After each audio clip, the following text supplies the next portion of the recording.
আমরা বলছি না আমাদের সব দাবি একসাথে মানতে হবে, তবে বাংলার লাখ লাখ তৌহিদি জনতাকে সরকারের পক্ষ থেকে আশ্বস্ত করতে হবে আমরা আপনাদের ন্যায্য দাবিগুলো একটা একটা মানতে আমরা আন্তরিকতা পোষণ করি। আমি আমাদের এই পূর্বের সমাবেশে যেই কথা বলেছিলাম সেই কথা রিপিট করে আবার বলতে চাই, ন্যূনতম 7 দফা দাবির মধ্যে ন্যূনতম অনতি বিলম্বে রাখাল রাহাকে শিক্ষা কমিটি থেকে বহিষ্কার করতে হবে।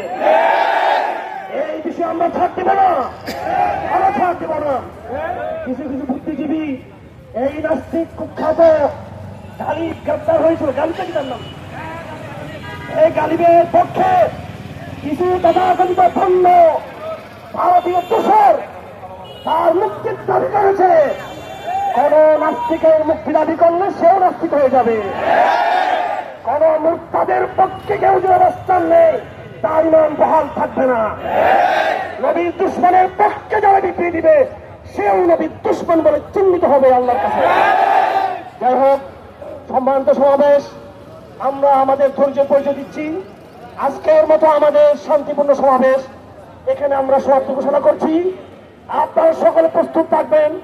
আমরা আমাদের দাবি আদায় না হওয়া পর্যন্ত রাজপথে আমরা আমাদের অবস্থানকে আমরা কর্মসূচি বজায় রাখবো। আমরা ঢাকাতে যারা নেতৃবৃন্দ রয়েছেন তাদের সাথে কথা বলবো।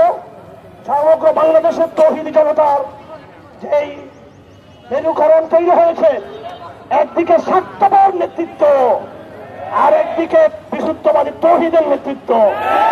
সকল বিশুদ্ধবাদী আল্লামা মুহিবুল্লাহ বাবনগরী সহ আমরা আজকে আব্বাসী সাহেব গিয়েছেন, সকল ধারার যারা স্বার্থহীন বিশুদ্ধবাদী নেতৃবৃন্দ রয়েছেন, রাজনৈতিক কোন লক্ষ্য উদ্দেশ্য যাদের নাই, শুধু ইসলামকে যারা প্রতিষ্ঠার স্বপ্ন দেখে, আমরা সেই সকল নেতৃবৃন্দের সাথে কথা বলে আগামী দিনের কর্মসূচি ঘোষণা করব ইনশাআল্লাহ। সকলকে ধন্যবাদ। আমরা নবীর প্রদর্শন করি, যেই নবীর জন্য আমরা জমায়েত হয়েছি সেই নবীর উপর লাখ লাখ দরুদ। আল্লাহুম্মা সাল্লি আলা মুহাম্মদ ওয়া আলা আলি মুহাম্মদ কামা সাল্লাইতা আলা ইব্রাহিম ওয়া আলা আলি ইব্রাহিম ইন্নাকা হামিদুম মাজিদ। আল্লাহুম্মা বারিক আলা মুহাম্মদ ওয়া আলা আলি মুহাম্মদ কামা বারাকতা আলা ইব্রাহিম ওয়া আলা আলি ইব্রাহিম ইন্নাকা হামিদুম মাজিদ। আমরা আকাশ বাতাস প্রকম্পিত করি।